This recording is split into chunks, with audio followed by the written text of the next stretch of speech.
Ligne directe et votre quotidien à la loupe sur La Première. Bonjour tout le monde, allez-y, installez-vous, c'est parti pour Ligne Directe, donc 45 minutes, 50 minutes d'entretien, encore une fois sur un sujet qui concerne absolument tout le monde. Le numérique prend de plus en plus de place dans nos vies. Tous les aspects de la société sont concernés par cette révolution, santé, éducation, information, communication, mais aussi l'artisanat qui doit s'adapter. Rassembler au même endroit, au même moment, tous les acteurs calédoniens du numérique, dans le but de se rencontrer et d'avancer ensemble, voilà l'objectif du salon DigiExpo qui va se tenir demain et jeudi du côté de la CMA. Pour parler de ce sujet, nous recevons ce matin Hatem Bellagi. Bonjour Monsieur Bellagi. Bonjour David. Comment allez-vous ? Très très bien. On est très content de vous recevoir Monsieur Bellagi. Vous êtes le président du cluster OpenNC qui est à l'origine de ce salon DigiExpo. Donc on va en parler un petit peu ses objectifs, qu'est-ce qui va se passer, à qui il s'ouvre, etc. Vous serez là pour nous parler de tout cela. En face de vous se trouve Grégory Armando. Bonjour Monsieur Armando. Bonjour à tous. Ça va ? Très bien, merci. Merci à vous d'être là. On est très content de vous recevoir. Vous êtes responsable du pôle proximité de la CMA, la Chambre des métiers de l'artisanat de Nouvelle-Calédonie. On va voir avec vous ce que vous mettez en place pour pouvoir accompagner les artisans dans la transition numérique. Ok, super, merci beaucoup. On a également avec nous Brian Aimé. Bonjour Monsieur Aimé. Bonjour à tous. Pareil, ça va tout ça ? Impeccable. Pas trop stressé, ça va ? Merci. Bon, cool. Brian Aimé, vous êtes artisan, gérant d'une entreprise de désinsectisation et vous avez, vous, effectué votre transition numérique, en tout cas vous êtes en train de le faire. On va voir un petit peu avec vous pourquoi, comment vous avez été accompagné et pourquoi vous avez engagé cette transition. En face de vous se trouve Nicolas Beaufort. Bonjour Monsieur Beaufort. Bonjour à tous. Même question, vous allez bien ? Très bien, merci. Super, on est très content de vous recevoir, Monsieur Beaufort. Alors vous êtes chef d'entreprise et vous êtes là aujourd'hui parce que vous êtes président de la commission numérique, emploi et formation au niveau du MEDEF. Et on va voir avec vous les différents métiers du numérique et puis ce qui se passe au niveau de la formation en Nouvelle-Calédonie et qu'est-ce qui va se passer sur le salon DigiExpo à ce niveau-là. Vous avez vu, la table est pleine, chers auditeurs, auditrices. Il y a du monde, du beau monde autour de cette table. Mais il reste des places et elles sont pour vous. Vous pouvez les saisir au 258, comme chaque jour, que ce soit pour poser une question, intervenir, témoigner, réagir. Vous êtes absolument toutes et tous les bienvenus. 258, ligne directe, c'est parti. Votre quotidien à la loupe dans Ligne directe sur La Première. Alors Monsieur Hatem Bellagi, quand on glane des informations sur ce salon calédonien du numérique, on voit que c'est le premier justement salon calédonien, alors qu'avant il y avait Diginova. Aujourd'hui, c'est DigiExpo. C'est quoi la différence ? Pourquoi c'est le premier salon ? Tout d'abord, c'était Diginova. D'ailleurs, je remercie le MEDEF et l'université qui était à l'origine de l'événement depuis maintenant, je crois, 4 ans, parce qu'il a démarré. En fait, on est dans la poursuite de Diginova. On a juste changé le Nova pour parler d'exposition du digital et orienter l'événement vers les entreprises calédoniennes par ce qui existe en Nouvelle-Calédonie, en termes de produits, en termes d'expertise, donc moins orienté innovation, donc qui est le champ, je dirais, de la French Tech qui organise aussi un événement, je crois, en fin d'année. Et nous, on voulait vraiment s'orienter sur les besoins de l'écosystème calédonien, allant des artisans dont on va parler aujourd'hui, mais également couvrant tout le champ des entreprises calédoniennes en termes de besoins numériques. On voit aussi que c'est un salon B2B. Vous pouvez nous expliquer ce que ça veut dire, ça ? Alors, business to business, ça veut dire le business qui parle au business. La filière numérique qui parle à l'ensemble des entrepreneurs calédoniens, comme je disais tout à l'heure. Alors, juste une petite précision quand même, c'est, comme je disais tout à l'heure, le MEDEF Université était à l'origine de Diginova. On est dans la poursuite, avec toujours l'accompagnement du MEDEF, de l'université, mais également d'autres partenaires qui sont le gouvernement, Province Sud, les chambres consulaires que je remercie tous, avec lesquels on a travaillé longtemps pour pouvoir réussir, j'espère en tout cas à partir de demain midi jusqu'à jeudi, à avoir un événement qui est à la hauteur des entrepreneurs calédoniens avec tout ce qu'on peut faire en Nouvelle-Calédonie en matière numérique. Donc business to business, par les entrepreneurs, pour les entrepreneurs. Donc c'est pas un salon qui se veut grand public. Non. D'accord. Donc c'est vraiment, il faut avoir un intérêt, il faut avoir une entreprise ou un projet d'entreprise. Ou un projet d'entreprise. Le numérique, ça concerne vraiment toutes les entreprises. Aujourd'hui, même les artisans. Du coup, Monsieur Grégory Armando. Surtout les artisans, j'ai envie de dire. C'est pas, vous comprenez que c'est pas inné. Quand on voit l'artisan, on pense au maçon, on se dit tiens, pourquoi lui il aurait besoin du numérique quoi. Alors c'est vrai que j'ai quelques mots d'introduction pour dire que l'artisanat, en effet, c'est plus de 11 000 entreprises sur le territoire et en termes d'activité, c'est très varié puisqu'il y a 280 activités sur le territoire. On passe des métiers du bâtiment, maçonnerie, construction de maisons, métiers des services, coiffure, esthétique, laverie. Les métiers liés à la production, donc tout ce qui est artisanat d'art, tout ce qui est menuiserie par exemple, et les métiers de l'alimentation. on va retrouver tout ce qui est fabrication de plats emportés, charcuterie, boucherie, etc. Donc le spectre est très très large. Et aujourd'hui, le tissu économique calédonien, c'est plus de 90% de ce qu'on appelle des TPE, des très petites entreprises dont l'artisanat fait partie. Et aujourd'hui, le numérique, c'est tout simplement indispensable. Une entreprise qui n'amorce pas ou qui ne prolonge pas, qui ne développe pas sa transition numérique, c'est une entreprise qui va rencontrer des difficultés. On l'a vu pendant la crise Covid, les entreprises qui n'étaient pas présentes sur le numérique ont connu de difficultés. Les entreprises qui ont réussi justement à être présentes sur Internet ont réussi à se démarquer malgré la difficulté. Donc aujourd'hui, c'est indispensable que les entreprises s'intéressent à ce sujet du numérique. Ça vous parle, ça, monsieur Aimé? Vous confirmez ce que vient de dire monsieur Armando? Complètement, c'est ce que j'allais dire, oui. Parce que vous, quand on parle, vous faites de la dératisation, désinsectisation. Pareil, en quoi le numérique vous sert à quelque chose? Déjà, d'abord, c'est surtout au niveau de la notoriété, en fait. Dans un premier temps, je dis toujours, la page Facebook, elle est gratuite pour la créer. Donc ça m'a permis, exactement comme Grégory Armando le disait, au niveau du Covid, de la période Covid, de pouvoir être encore visible par un certain nombre d'auditeurs, quoi. Enfin, donc vous, c'est principalement pour ce qui concerne la communication, quoi. Dans un premier temps, et aussi pour tout ce qui est gestion, des données personnelles, les normes RGPD. Ouais. D'accord, parce qu'il y a un vrai objectif de gestion, pas décentralisée, mais de gestion numérique des documents. C'est ça aussi que vous allez proposer dans ce salon. Il y aura des formations pour ça, pas des formations. Vous allez proposer des rencontres avec des gens qui proposent ça? Oui. Tu veux en parler sur la GED, oui, tout à fait. La quoi? Ce qu'on appelle la GED, en fait, voilà. La gestion des électroniques des données, documents. Voilà, les documents. Okay. Tout à fait. Et donc ça sera votre partie, notamment. Enfin, c'est ce dont vous vous occupez, monsieur Beaufort? Pas spécialement. Mais je vais me permettre du coup de rebondir, parce que finalement là on a donné beaucoup d'informations en peu de temps, et c'est bien parce qu'on a fait une ouverture assez large. Je vais juste revenir sur Diginova. Effectivement, à l'origine, Diginova était plutôt une rencontre d'experts avec d'autres experts.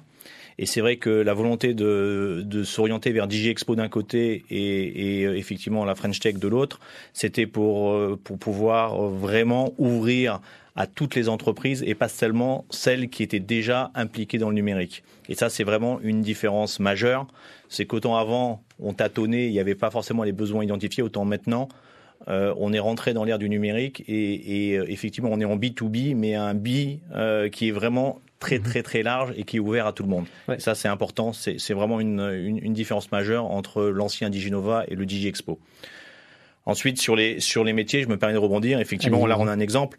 L'avantage aussi du numérique actuellement, c'est plus que en mode professionnel. C'est autant il y a 5 ans ou il y a 10 ans, on faisait du codage, on parlait de programmes, donc on parlait des gens du numérique, c'est des entreprises spécialisées en numérique. Autant maintenant, effectivement, ça touche l'artisan, la TPE, la PME, la grande entreprise, et dans tous les secteurs d'activité. Ça va de la partie com et marketing, qui est maintenant, et forcément, si on n'est pas dans le numérique et si on n'est pas dans les réseaux sociaux et dans l'usage et dans la diffusion par le numérique, et ben forcément, on perd un grand nombre, on va dire, de couverture médiatique. Il faut le dire, et ça touche aussi bien les autres sujets comme la partie facturation, comptabilité, et pas forcément que le développement opérationnel brut. La première. Et ben voilà, la conversation est lancée, le débat est parti, donc n'hésitez pas, vous pouvez vous joindre à nous, c'est le 258. Encore une fois, que ce soit une question, une réaction ou un témoignage. Monsieur Aimé, vous avez réalisé ce qu'on appelle un diagnostic numérique. Alors ça consiste en quoi? Est-ce que c'est une volonté de votre part? C'était une initiative de la CMA? C'était quoi ça? C'est surtout pour l'évolution en fait dans le numérique. J'ai eu écho que la province sud accordait justement des subventions à hauteur de 50% si je me trompe pas. Donc du coup, c'est pour tout simplement suivre l'évolution du numérique et pouvoir être positionné en emplacement de force au niveau commercial et surtout visibilité sur les réseaux sociaux, quoi. Alors effectivement, la province sud donne des aides de 250 000 francs qui correspondent à 50% de quoi? Alors c'est jusqu'à 250 000 francs. Donc ça veut dire à hauteur de 50%. Donc si le projet dépasse 500 000 francs, donc elle va s'arrêter à 250. Si le projet coûte 300 000 francs, elle va s'arrêter à 150. Le projet de transition numérique. Un projet, donc il demande à ce qu'il y ait un diagnostic. Le diagnostic, je rappelle, ça permet d'identifier quelles sont les priorités en termes de transition numérique, puisque le numérique touche à tous les sujets, comme vient de le dire Nicolas tout à l'heure. Donc identifier quelle est la priorité. À partir de cette priorité, l'idée c'est d'avoir plusieurs devis, de demander de l'aide de la province. On est sur des acteurs économiques qui en général n'ont pas la possibilité ou des fois l'argent ou le temps de s'y intéresser. Pourtant la connaissance, oui.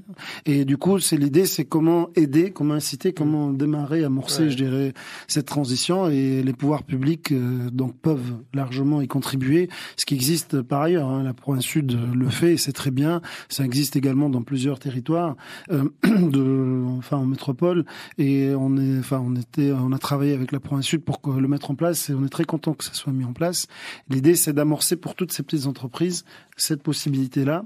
Avant, on a demandé ce qu'il y ait des diagnostics que la province Sud a accepté d'intégrer pour qu'on puisse identifier les priorités, pas partir, je dirais, dans tous les sens.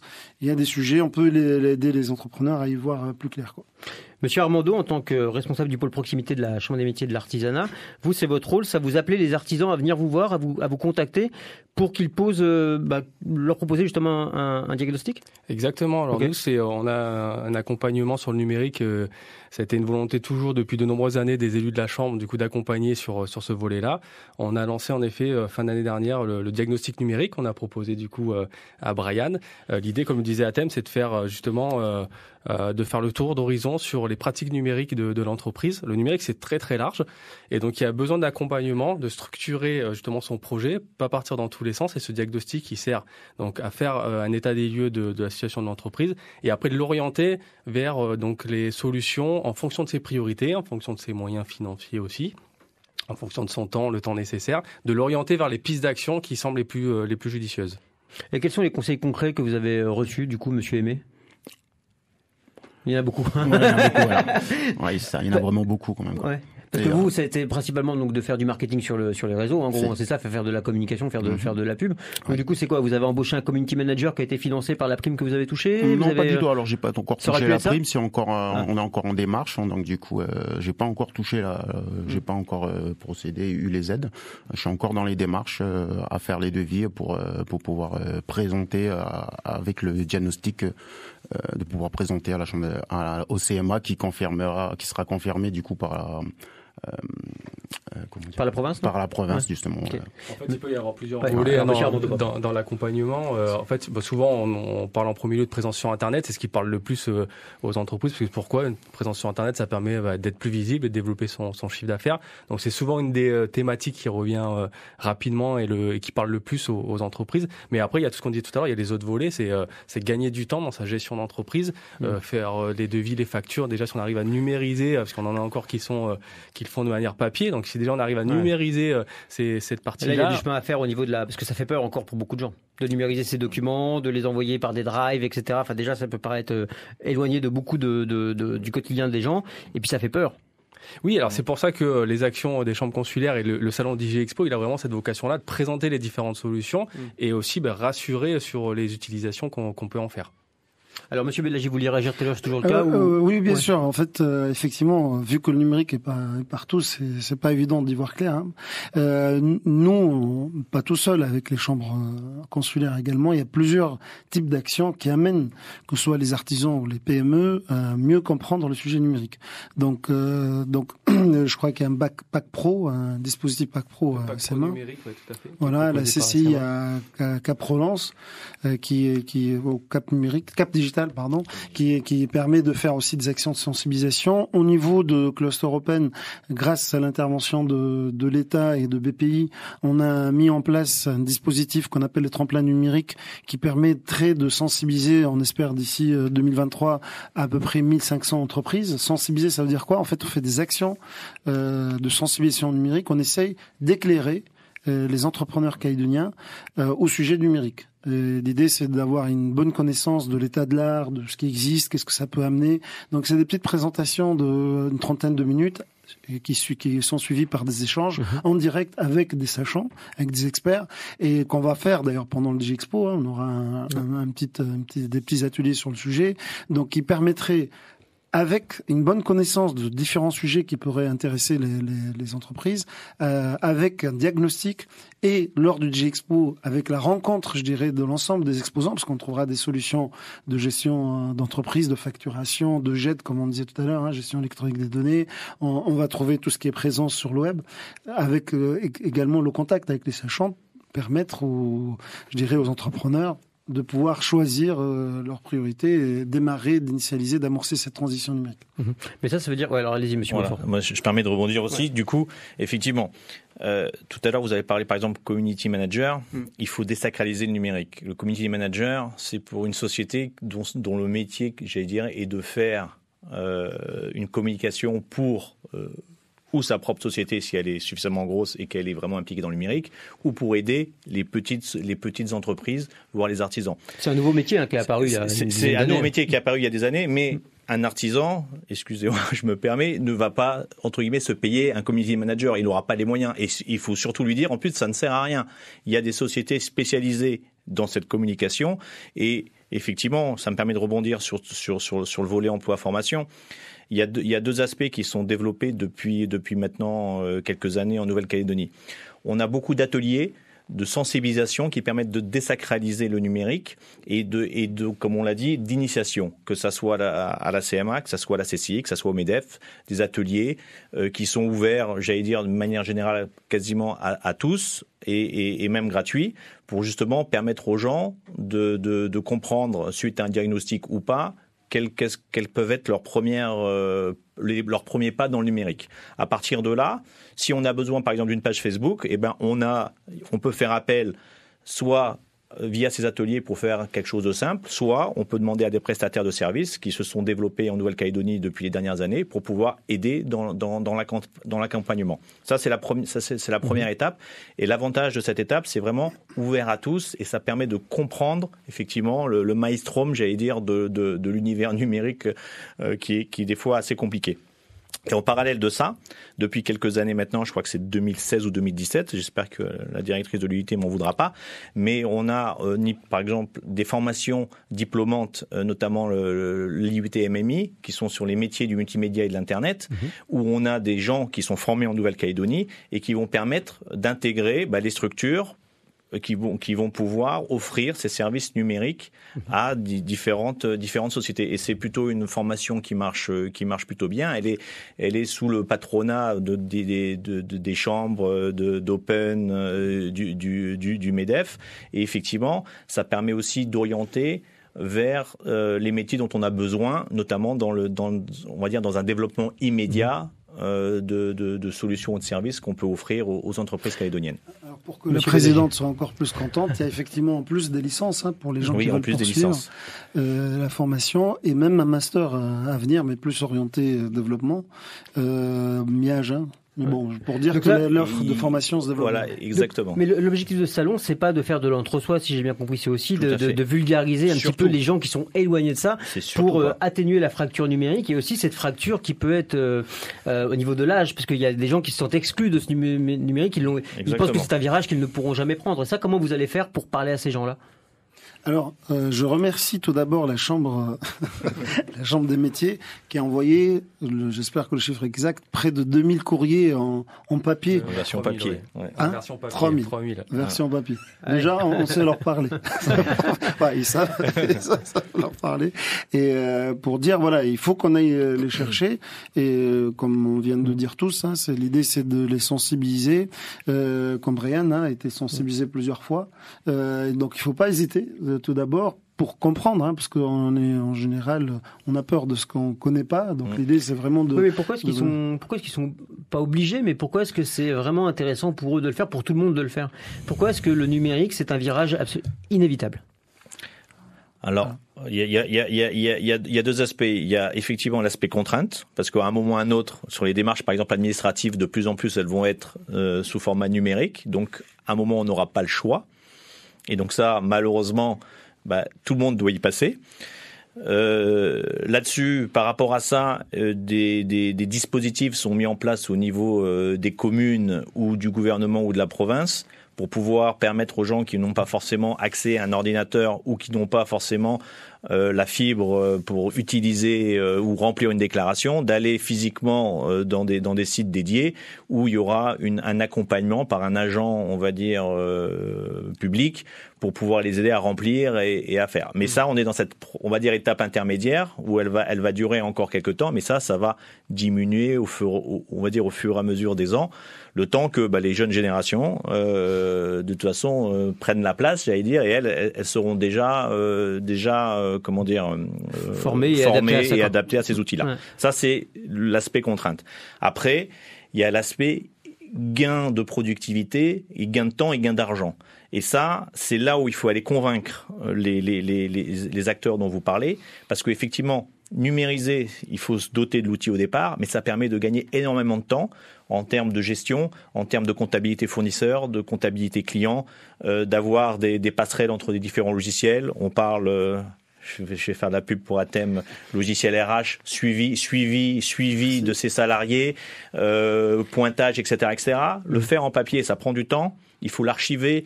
Enfin bref, et on a une perte d'informations. Et ça, c'est ça qui permet de gagner beaucoup de temps. Vous travaillez avec des outils à la pointe de la technologie. Tout ça, il y a encore beaucoup d'auditeurs. Pas forcément. Non, mais il y a encore beaucoup d'auditeurs qui ont une version du numérique, qui plante, qui fonctionne pas, Internet qui passe pas. Enfin, vous voyez ce que je veux dire? Comment on fait pour les rassurer là-dessus, pour déjà ne pas perdre de données, pour être sûr que ça fonctionne en temps et en heure, parce qu'il y a encore ces craintes-là dans le peuple, quoi. Enfin, si je peux me permettre, s'ils ont Internet qui fonctionne pas, il faut peut-être qu'ils changent de fournisseur. S'ils ont pas la fracture numérique, c'est quelque chose qui existe en Nouvelle-Calédonie. Attention, si vous êtes à Tiga ou au centre ou au quartier latin de Nouméa, vous n'avez pas la même connexion. Oui, absolument. Alors, en général, au niveau infrastructure, on reste quand même relativement bien doté, et le chemin il est pas fini, mais bien doté. Après, la technologie évolue énormément. Le territoire essaie de suivre avec ses moyens, mais je pense pas qu'au niveau infrastructure il y a un réel gros souci aujourd'hui. Sur certains aspects, bien au contraire. Sur d'autres, on a toujours un problème de l'éloignement, mais bon, ça c'est des choses qui arrivent.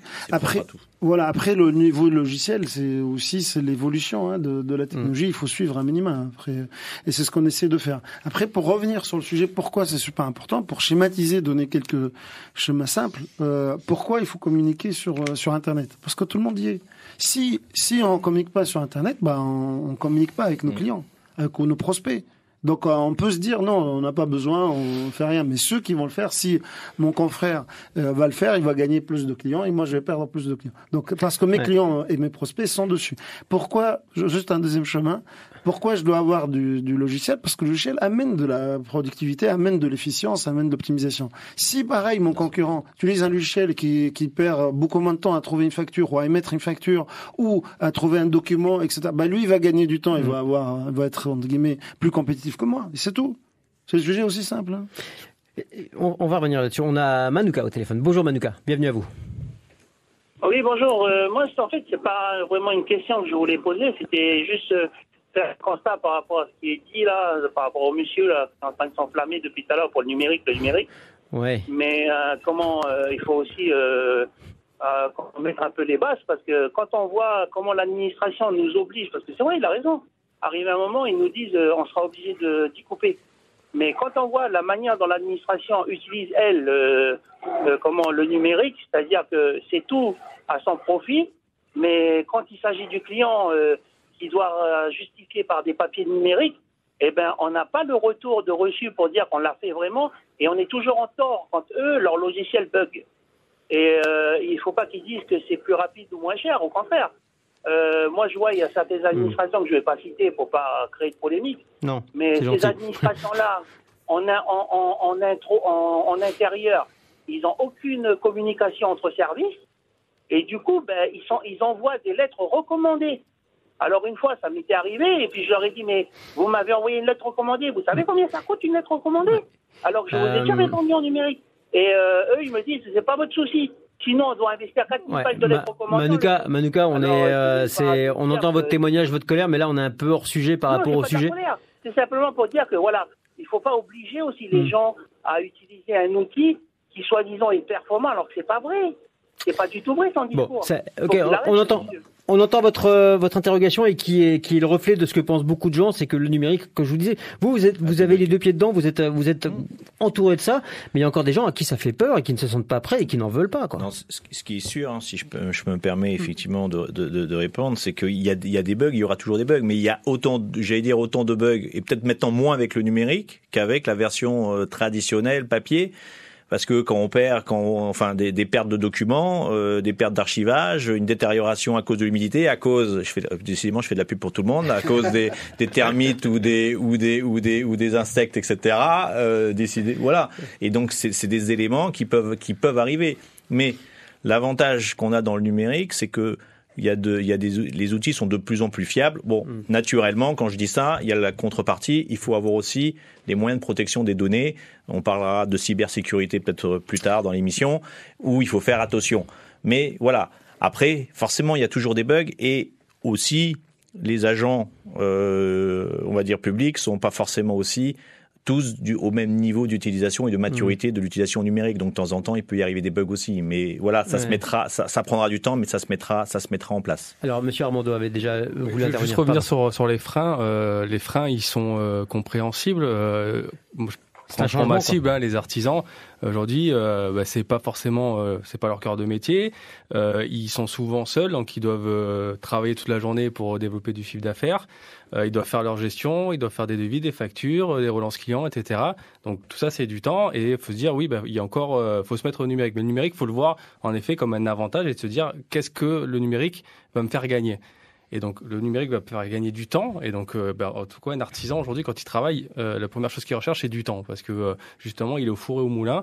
Et le numérique va vraiment lui permettre de gagner du temps pour développer d'autres choses. Voilà. Donc ça, c'est quelque chose d'important. Et pour tous ceux qui se poseraient la question, justement, des freins, des peurs et autres, en tout cas pour les entreprises artisanales, qu'elles n'hésitent pas à se rapprocher de la chambre de métier. On est présent sur l'ensemble du territoire, justement pour permettre, comme on disait tout à l'heure, de désacraliser ce terme-là. Qu'est-ce qu'on entend quand on parle de numérique? Quelles sont les actions très simples en fait qu'on peut mettre en place? On parle pas forcément de nouvelles technologies ou autres. Il y a des actions très très simples qui peuvent être mises en place pour justement commencer à amorcer cette transition. Et justement, jeudi matin, de 8h à 9h, il y aura un atelier d'accompagnement à la transition numérique dans la dématérialisation. Justement, pour l'objectif, c'est, vous le dites, zéro papier pour la gestion des factures, etc. Ça, c'est vraiment quelque chose qui est possible et qui est souhaitable. Du coup, ça fait peur aussi aux gens de transmettre toutes leurs factures, leurs papiers par le numérique. On est au niveau de la cybersécurité, etc. Enfin, c'est des sujets sensibles, ça, quand même. C'est très sensible. Alors, effectivement, c'est l'objectif dans tous les pays qui veulent un peu se développer davantage. Donc, on a un exemple en Europe qui s'appelle l'Estonie, qui a déjà mis en place ça. Alors en ayant une vraie stratégie sur le sujet, donc une stratégie qu'on peut appliquer dans le sens au niveau administratif, pour rebondir sur ce qui a été dit, c'est-à-dire déjà de s'assurer qu'on utilise les bons outils, et même s'il y a quelques échecs, il faut rebondir et continuer. La voie, elle est vraiment dans ce sens-là. C'est réduire les bugs, utiliser les bons outils, être alerte, et ça c'est pour tout le monde, sur ce qui se passe. Deux, bien sûr, accompagner. La médiation numérique est très importante. Il y a des gens qui pourraient pas avoir accès de suite. Ce que disait tout à l'heure Nicolas, donc mettre en place des espaces et des accompagnements pour que les gens puissent utiliser le numérique. En ce qui concerne, bien sûr, le côté, je dirais, micro, le côté entreprise et les petites entreprises, il faut être alerte, il faut utiliser les outils qui sont possibles. On le sait très bien, aujourd'hui, tout le monde utilise, comme on dit, le cloud, le drive, tout ça, parce que c'est beaucoup plus simple aussi. On peut y accéder n'importe où. L'artisan qui est des fois chez le client, il peut directement facturer ou envoyer un document. Enfin, vous pouvez expliquer justement pour les auditeurs qui sont un peu éloignés de ça, un cloud, ce que c'est, un drive, etc., comment ça fonctionne et pourquoi, quand vous dites on peut se connecter de partout, mais expliquez-nous comment ça marche. Alors je commence, je laisserai Nicolas. Alors c'est dit cloud, c'est dit nuage, c'est dit. Allez, on va dire nuage pour faire plaisir au vice-rectorat. C'est des bibliothèques, des fichiers comme ça qui sont. Oui, pour faire simple, des outils qui sont accessibles sur Internet. Ça veut dire à partir de son téléphone, à partir du moment où on a un abonnement, on peut s'y connecter, on peut faire des opérations. En ce qui concerne le drive c'est un répertoire, donc c'est un répertoire en ligne. Donc lorsque j'ai un document, je peux déposer mon document sur le répertoire en ligne et je peux avoir accès de mon smartphone, d'un ordinateur et de tout type depuis n'importe quel ordinateur, on peut se connecter à ces documents. Voilà. C'est ça. Pour faire simple, Claude et les nuages, c'est pas si compliqué que ça. C'est juste en ligne. Ça permet d'avoir des documents qui sont sauvegardés en ligne et éviter le papier, parce que le papier, il peut y avoir un incendie, des insectes, pour rebondir sur Brian, qui peuvent venir détruire les documents. Donc cette sauvegarde, elle est importante. Et accessible de n'importe où. Oui. Et ça, c'est primordial aussi. Vous utilisez ça, monsieur Aimé ? Complètement. Alors, moi, j'ai eu la chance d'être démarché par un artisan qui était déjà sur le marché. Donc, du coup, il est venu me proposer son logiciel qui me permet à la fois de, comme je disais tout à l'heure, de gérer la partie RGPD, tout ce qui est réglementation, à la fois de gérer le devis facture, donc de passer du devis à la facture en quelques secondes. Chose qu'avant, je faisais sur Excel qui me prenait à peu près entre 20 et 40 minutes suivant le devis. Donc, c'est vraiment un gros gain de temps au niveau de ce point-là, en fait, c'est inévitable. Vous n'avez plus chez vous, comme la plupart des artisans ou des chefs d'entreprise, une pièce juste avec des papiers, des classeurs dans tous les sens. J'en ai pas. Donc voilà, il y a quelques documents qui, je les imprime par sécurité, mais en vrai non, il y a pas lieu de avoir.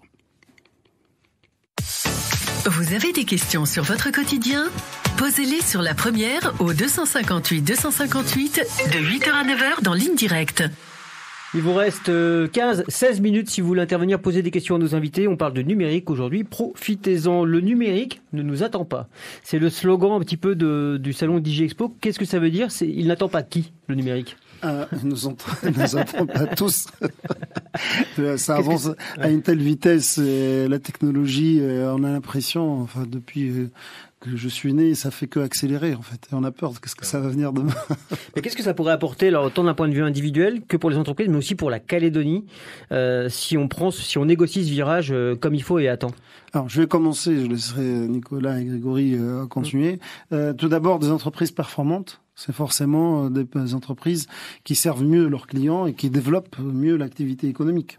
Ça, c'est indéniable. Après, bien sûr, le numérique peut être demain aussi une opportunité de développement économique à travers des solutions qui sont également développées localement et exportées. Ça, c'est un autre sujet. Après, les administrations, si elles adoptent le numérique, déjà, elles vont réduire leurs coûts. Le coût de l'administration est très important aussi et délivrer des services plus pertinents. Je vous laisse... Tout à fait. Effectivement, pour pouvoir être performant au niveau des solutions numériques, il faut la couche de base, qui est la couche des infrastructures.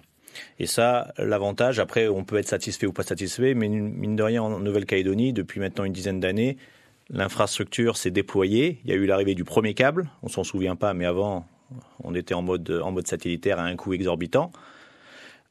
Il y a eu l'arrivée du deuxième câble qu'on a inauguré il y a quelques semaines. Il y a le déploiement du très haut débit en fibre optique au niveau du territoire. Donc on arrive à toucher quand même entre 60 et 70% des zones de la Nouvelle-Calédonie. Après, il y aura toujours des zones blanches, effectivement, des points un peu compliqués.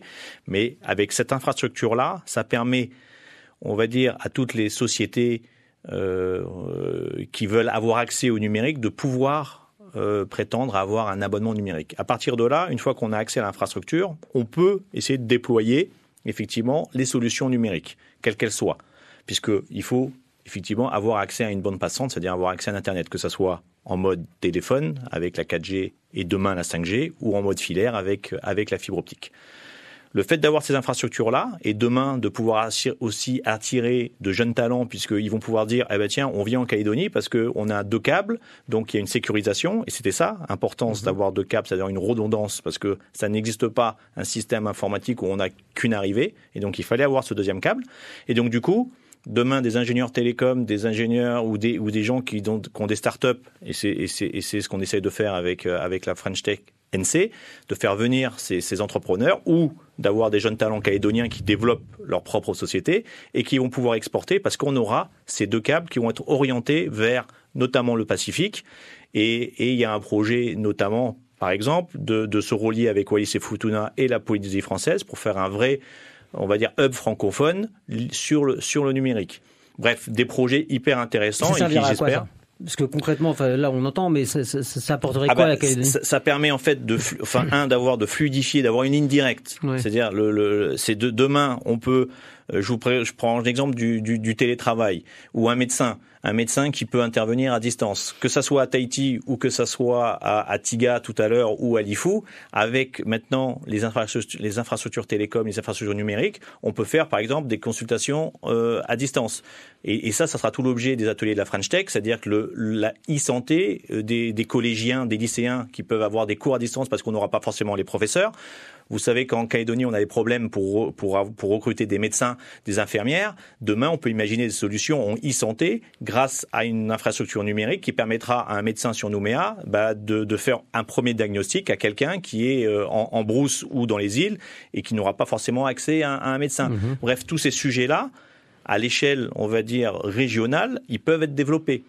Et c'est ça qui est bien avec le numérique. On s'affranchit de la frontière, que ça soit, de Nouméa à Doumbéa ou à Koné ou à Bourail ou à Lifou. Et le numérique, on n'a plus besoin de frontières. À l'inauguration de la station N, on entendait beaucoup dire que la Calédonie pourrait devenir un peu pionnière dans ces milieux du numérique, etc., devenir une terre d'accueil, ce que vous disiez un petit peu, pour tous ces métiers-là, etc. Ça, c'est quelque chose auquel vous croyez? La Calédonie pourrait devenir quelque chose, le numérique pourrait devenir un levier de performance à développer en Nouvelle-Calédonie, du coup?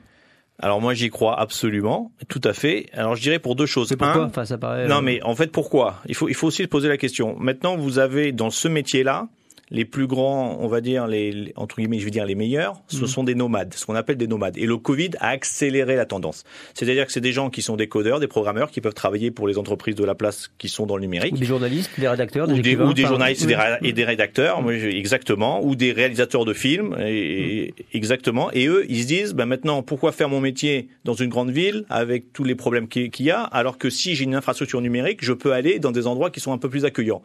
Et heureusement, je veux dire, la Calédonie et dans les îles du Pacifique, c'est plutôt agréable. Et donc, faire le même travail à Nouméa qu'à Paris Intramuros ou qu'à Berlin ou je dirais même qu'à New York, pourquoi pas? Et ces gens-là, c'est des jeunes. La tendance, c'est plutôt des jeunes 25-35 ans qui veulent bouger, qui veulent voir un peu du paysage.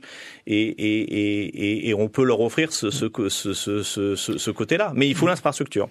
Monsieur Bellagi. Merci. Alors, pour compléter, la station N, pour faire de la théorie, c'est ce que j'appelle un DCP, un dispositif de concentration de pépites, pas de poisson. Alors, ça permet justement de marquer un endroit, c'est du marketing géographique. On a un gros problème d'attractivité, comme vient de le dire Nicolas, donc ça permet d'attirer du monde pour dire on a un endroit, je dirais, qui est très attractif, qui est orienté vers le numérique, vers le digital et vers l'avenir. Ça, c'est ce qu'on veut mettre en place en termes structurants. Après, le concret, le pragmatique, c'est de développer des solutions. À partir de la Nouvelle-Calédonie, on a un effet laboratoire. En Nouvelle-Calédonie, on n'est pas très nombreux, bien que on aimerait bien des fois l'être plus, mais ça permet d'accéder rapidement, je dirais, aux clients, ça permet d'accéder rapidement aussi, des fois, je dirais, aux autorités pour mettre en place ce genre de dispositif. Et concrètement, on le vit actuellement. Il y a des projets, il y a des levées de fonds. Alors, on a beaucoup de retard sur le financement de tout ce sujet-là, mais c'est en train d'arriver grâce également à l'action, au réveil, je dirais, politique, d'une façon générale, sur ces sujets-là. Et c'est en marche. Il y a aujourd'hui des solutions qui ont obtenu des financements qui commencent à se déployer. Et ça fait que, j'espère que démarrer, on a quelques pionniers et j'espère que ça va être ce que je comprends en vous entendant, c'est que, à l'instar de l'environnement, le numérique, c'est vraiment un sujet de fond et tout doit passer par ces prismes-là aujourd'hui, en fait. C'est pas des sujets alternatifs qu'on doit traiter à l'occasion.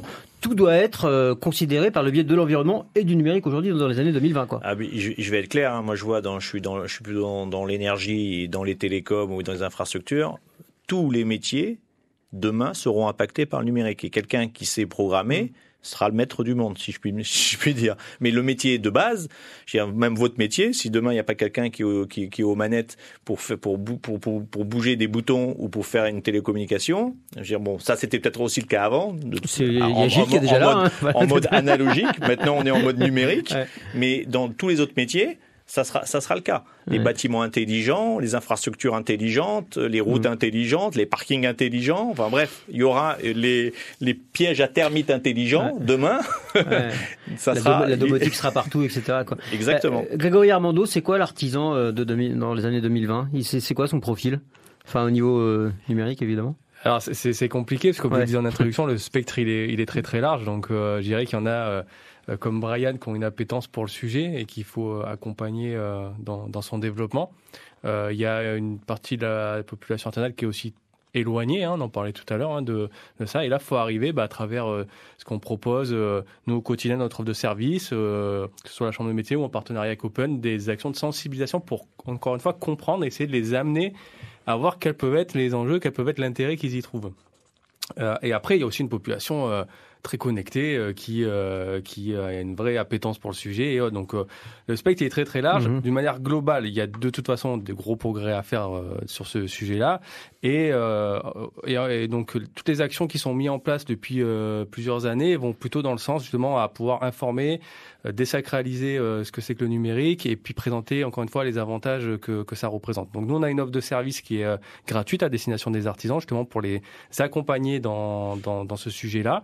Et donc on espère aussi les voir nombreux au salon DigiExpo. On sera présent sur place, donc on invite les artisans à venir nous voir, à venir évoquer donc le sujet avec nos conseillers qui seront sur place, établir un petit autodiagnostic directement sur le salon pour pouvoir en 10 minutes se positionner sur leur transition numérique. Voilà, donc on les invite vraiment à prendre le sujet à bras-le-corps, parce qu'encore une fois, aujourd'hui, c'est un sujet qui est incontournable et une entreprise qui ne prend pas ce virage du numérique, c'est une entreprise qui va rencontrer de toute façon des difficultés. Ouais, on va revenir sur le programme de DigiExpo, mais d'abord, Brian Aimé, en tant qu'artisan, qu'est-ce qui a fait que vous avez su prendre ce virage finalement alors vous êtes jeune, ça doit être déjà un premier facteur. Personnel, voilà. Dès le début de mon activité, moi j'avais choisi d'être déjà présent sur les réseaux sociaux, comme je vais répéter. Donc du coup, surtout pour la notoriété, pour le visuel, parce que c'est surtout au niveau du coût, ça me coûtait moins cher. Et ensuite pour des questions d'efficacité aussi, y a pas. C'était déjà pour vous intégré dans votre logiciel. Finalement, ça fait partie de votre personnalité. Complètement. Et ça va continuer à évoluer. Et il faut être à la page en fait. Et être à la page, ça veut dire quoi? Ça veut dire qu'il faut être à l'affût de tout ce qui se passe tout le temps en permanence, quoi. Aux ateliers de l'organisme Open ou de la chambre consulaire, le CMA. Donc, voilà. Et ça, c'est possible quand c'est pas son cœur de métier? Vous arrivez c'est du temps quand même. Ouais. Mais, disons qu'on prend contact avec des vrais professionnels du secteur qui du coup, on a des conseils ou des services qui sont adaptés à notre demande. Et vous irez demain et après-demain au salon, vous allez faire un tour? Peut-être pas après-demain, mais demain, oui, j'y serai. Ouais. Pourquoi?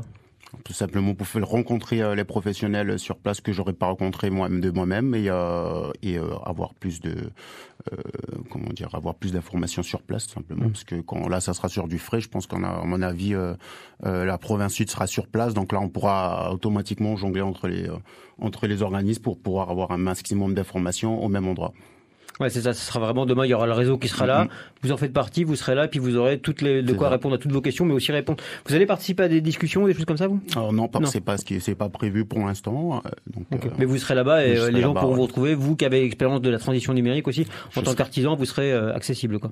Il y aura des témoignages un petit peu de différentes personnes. Qu'est-ce qui va se passer au salon DigiExpo? Il nous reste 4 minutes. Allez, 4 minutes rapidement. Donc on a une quarantaine d'exposants, principalement des acteurs du numérique qui vont bien sûr présenter dans leur stand leurs produits, leur expertise.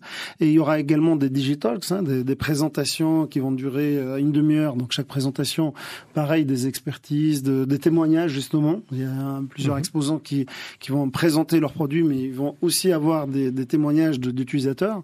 Il va y avoir également des débats, des tables rondes en parallèle, et il y aura des actions de sensibilisation au numérique dans le cadre des tremplins numériques, mais également il y aura un stand de diagnostic qui sera ouvert tout le temps et qui permettra à un certain nombre de visiteurs de directement subir l'étape diagnostique. Des diagnostics de maturité numérique afin d'être en mesure de prioriser les actions à mettre en place. Alors, ce qu'on disait tout à l'heure, c'est-à-dire que les artisans, ils viennent vous voir, vous leur posez plein de questions, tout ça. Alors voilà, ce terme de diagnostic, il peut faire peur, mais en fait, en effet, c'est un entretien d'1h30. On va lui poser des questions sur son fonctionnement. Voilà, ça, le terme de diagnostic, des fois, il fait un petit peu peur. Mais là, vous dites, là, tu aurais besoin de ça. Exactement. Et après, on l'accompagne dans les solutions à mettre en œuvre, donc en présentant les différentes solutions et en l'accompagnant de manière très concrète à la mise en place de ces solutions. C'est un bon diagnostic, dès le départ, parce qu'en fait, il n'y a pas toutes les analyses. Non, vraiment un échange. Mais vous allez pouvoir pouvoir répondre à tout le monde parce que vous allez être nombreux demain pour parce que là ils sont 150 000 à débarquer demain. Nous sur le stand on sera plusieurs et puis après on prendra des rendez-vous. La maison des artisans, on a nos locaux juste à côté, donc on pourra faire la passerelle assez rapidement puis prendre des rendez-vous pour les accompagner, mais on espère les voir très présents et pourquoi pas en visio. Et du coup vous allez aussi être là pour accompagner à la rédaction du dossier de demande d'aide financière parce que quand vous allez avoir posé le diagnostic, vous allez dire bah tiens il y aurait ça ou ça à faire, ça aura un coût, mais la Province Sud finance à 50% le projet. Et demain vous allez accompagner à faire les dossiers aussi. C'est ça? Exactement, alors on le fait que ce soit le cluster ou la chambre de métier. En effet, on est là pour accompagner, nous la CMA, on est là pour accompagner dans toutes les étapes de la vie de l'entreprise et donc tous les sujets qui gravitent autour de l'entreprise. Donc le numérique est encore une fois indispensable et de l'accompagnement sur les aides. On a la chance d'avoir en effet une aide de la Province Sud qui est quand même importante pour justement démarrer, amorcer ou continuer sa transition numérique. Donc faut en profiter. Alors, je voulais remercier la Province Sud qui est venue me voir il y a à peu près 2 ans pour en parler, pour qu'on puisse ensemble définir les contours, je dirais, de ce dispositif. On l'a mis en place, on se revoit bientôt avec la Province Sud pour encore challenger, pour voir qu'est-ce qu'on peut améliorer. Donc on est dans l'agilité, on est sur un dispositif essentiel à la transition numérique, surtout des TPE. Et des PME aussi, mais aujourd'hui c'est TPE.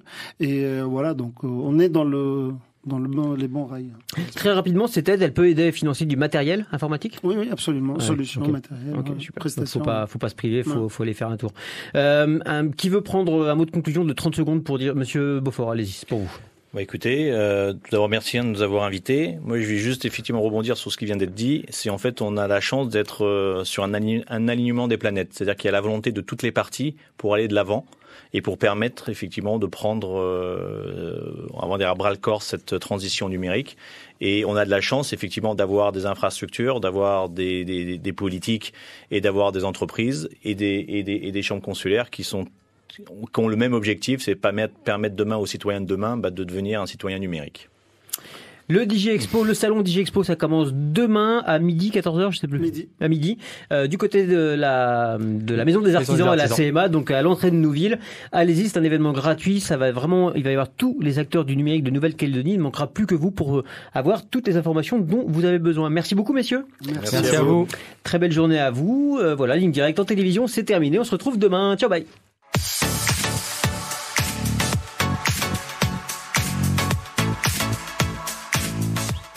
En radio, on continue avec le flash de France Info dans un instant et après c'est Delia qui prendra l'antenne pour vos coups de gueule, vos coups de cœur, vos coups de musique comme chaque jour. L'antenne reste à vous jusqu'à 10h. Profitez-en, j'en profite juste pour